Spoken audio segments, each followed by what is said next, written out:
front and we'll send you email notices of everything that we're doing. So join me in welcoming Leticia Bajuyo. And I'm going to do my best to sort of turn some crazy person, put this huge sculpture in the middle of the room so they know where to look. So I'll do my best to sort of acknowledge if you're behind the corner and such. So thank you so much, Chris, for the kind introduction, and huge thank you to women and their work, as well as the various people behind making sure that this was possible. It's been such a treat to be able to be here. And as you notice, there's a lot of CDs in this installation, and that's no accident that this many of them could be brought together. It has taken, I counted, approximately 25 people here in Austin, plus my team back up in Indiana, to collect and stitch all of these CDs for this show. So I'm not going to go through all of the names, but specifically to Lisa and to Rachel for making sure that all of this could be possible, and to Sean and to Sonia for helping me build the walls. I can't do this by myself, and that's my baby girl. She says, no, you can't. And a huge thank you to Josh, my husband, for making this trip and watching over our baby girl while I was able to work each day on this installation. I've been doing CD installations for about 3.5, almost 4 years now. It's one of the main pieces of my portfolio that I like to do, and whenever a gallery gives me the opportunity to do it, I jump on the opportunity, because it's basically a gift from any space to let me take over, to give me this canvas for a week at a time, build it, and then a couple of months to be able to leave it up, because this is not a show that I want to take down in 3 weeks. All right. I'll send a smaller show for that. So it's a gift for me to be able to create it. A few months ago, whenever I got the letter, I started with the blueprints from the space, drawing it, trying to imagine it, looking at the photographs, but that doesn't do the space justice. So it changed once it was here, but I designed it specifically for you all and for this space, so I really hope you enjoy it. As Chris mentioned, I live up in Indiana, specifically Madison, Indiana. It's the most southern tip of Indiana, near Louisville, Kentucky. I teach at Hanover College. I got to Hanover I didn't plan on staying in the Midwest. I don't think anyone ever plans on staying in the Midwest. I grew up in southern Illinois, Metropolis, Illinois, the hometown of Superman. Poorly named. It was in the 19th century they thought it was going to be the next Pittsburgh or Cincinnati, so they named it Metropolis thinking it was going to be a big city.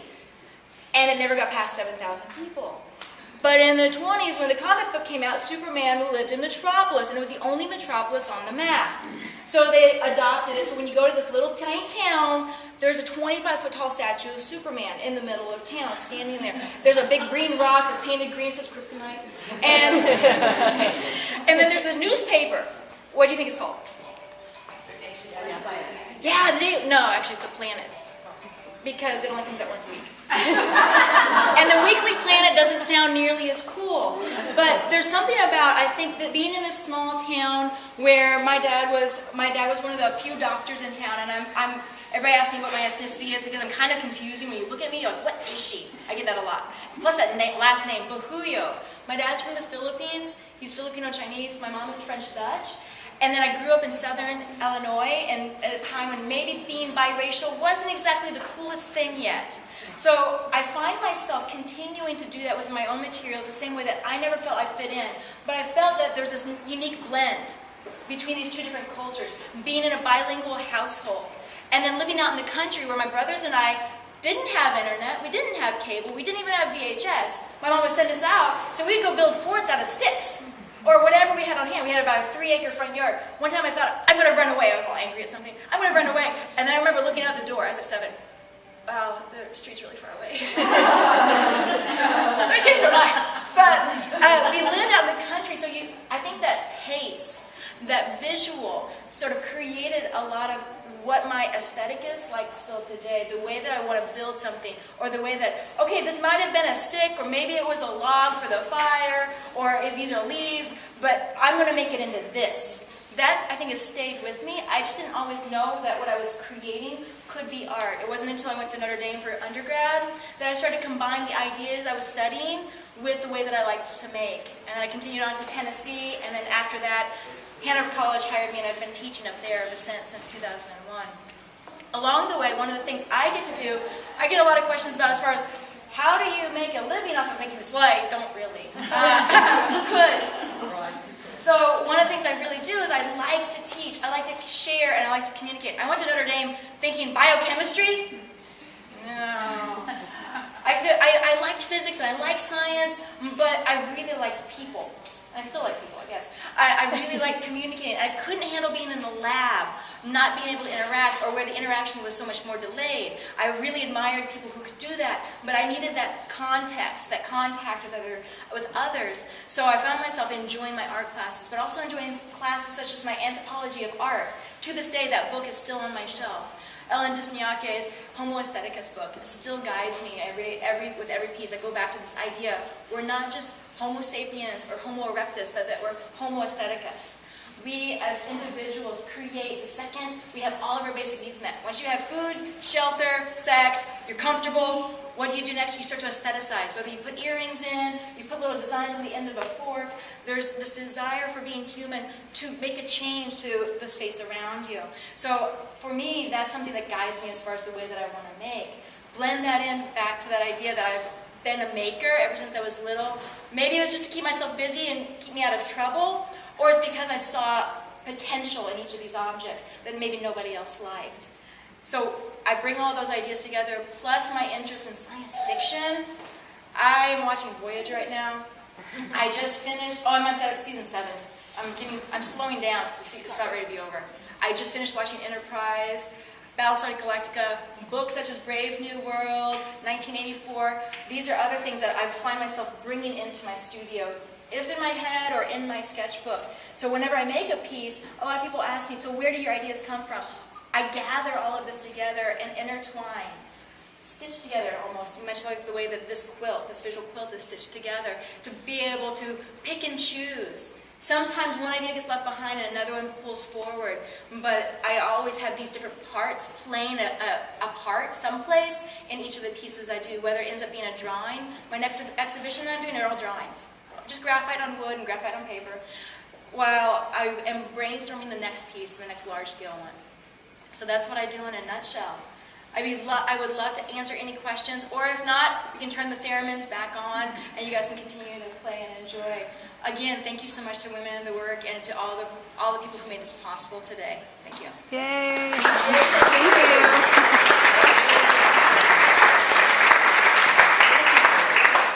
How many CDs and DVDs are there? Approximately, we lost track somewhere in there, but approximately 8,500. And maybe you can find, I don't know about you, but whenever I come across some that I never got to own, and I see holes drilled in it, it hurts. I want to take it out. But yeah, there's approximately 8,500. And when the show is all done, they're going to take it down, box it back up, and ship it back to me. And what happens is half of the CDs in here are in my collection, and my pieces snowball. So the CDs that everyone here in Austin has donated will be part of the next exhibition. Right now I also have another show of the other half of my collection of CDs are over in a show in Lexington, Kentucky, hanging from their ceiling. That ceiling is about 25 feet tall, so there's no vortex walls, it's just horns, because I wanted to highlight how high their ceiling is. And their ties, the ratchet ties I have on that one, are bright red, because I really wanted to highlight that part, where this I wanted to highlight the curve of Ural's wall. Their highlight in their space is that height of the ceiling. So I try to really base my piece off of that site to, again, to make it connected. See, Ida agrees. So, any other thoughts or questions? Or responses? Why do you call it Event Horizon? Does anybody know what an event horizon is? Yeah. It's the point of no return. And on a black hole or in a whirlpool, when you're getting sucked in. So the edge, if you watch Star Trek, they're getting pulled in, and they say, "We're getting pulled in, Captain." Then they say, "Eject the core," and they eject the nuclear in. A little too much TV.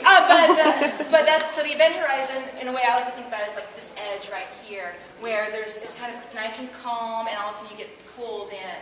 And you can't go back. So yeah, event horizon. So, Yes, sir. on a related question, then, do more people come to your art exhibits than leave it? I like that. I want to keep that. Fortunately, the black holes aren't that successful as black holes. It's not a full out singularity, so the same number leave, as far as I know. Any other thoughts or questions? I'm trying to think of some of the questions that I've often been asked. As a professor, I often will ask myself a question if nobody else asks me a question. Yeah. So I'm thinking about the connection to music. I mean, obviously music is a great connection to Austin. So where do you think, I mean, we can see the connection to science fiction, but tell me about the connection to music. Music? Like, it's not just the visual of that. Yeah. They have content. So. Great question and great prompt. So music is definitely, especially with the theremins. I can't decide if it's theremins or theremi. Two theremins. So there's music being played, electronic music, but as you're mentioning with the CDs, but as you know, some of these, if you've been looking, some of them are DVDs, some of them are photos, some of them are software programs. So I started out with it being CDs, but my bigger focus is on the idea that it's digital memory, and that they're becoming passé faster and faster with each passing year. So I don't know about you, I cannot remember the last time I bought a CD. I really can't. I think the last time I got, the last time I got Photoshop, it was a download too. So I can't remember the last time I actually bought a CD. But I find myself maybe throwing away a few every so often. And with this memory, the memory in them is still good. Even if it's scratched, the memory's still in there. We just can't necessarily get it out. Or you don't have a CD player any longer. My old truck, I just traded it up last year. Needed a car seat. So the old truck had a cassette player. Now I have all these cassettes and I have nothing to play them in. Right? But the memory in the cassette is still good. But I no longer have something to play it on. When my husband and I bought our warehouse, I'm spoiled. When we lived in this 1850s old dairy warehouse in the middle of downtown Madison Historic District. And we've been renovating it slowly. When we were unearthing all the things that people left behind, we came across this box of about 80 old piano rolls. Player piano rolls with the little holes in it. That's what I've been doing drawings on. So when I say I'm drawing on paper, I'm drawing on that paper most often. Because I don't have, I don't know about you guys, I don't have a player piano sitting around. So it's, again, like this cassette and like the CD, it's good memory, but we can't necessarily access it. But the idea is still in there. So what else can it be? What's its potential? So in this case, what else can the CDs be? Because they were no longer wanted. Every CD in here is something that someone else threw away for one reason or another. You might want it, or I might want it, but that person didn't need it any longer. So the idea of what is trash? Something that used to be the biggest fad is now no longer wanted. So I don't know if that helps to clarify or kind of bounce around this idea of CDs. Yes, ma'am. How difficult for you is it to deconstruct what you have, pack it up, and then have to rebuild it? Someplace else? Someplace else, yeah. Momentary sadness, of course, because it's almost like planning for Christmas or a birthday party. How excited do you start to get, especially if it's a big one, a special one that ends in a 0. 10, 20, 40, yeah. So the special ones, or a big Christmas when everybody's finally get together, you spend all kinds of time planning for it, and before you know it, all the presents are opened and it's done. But it's still with you. It's not that it's a bad thing. So I recognize it has to come down, but again, I try to make sure whenever I do a CD installation, it's the one that stays up for at minimum 2 months.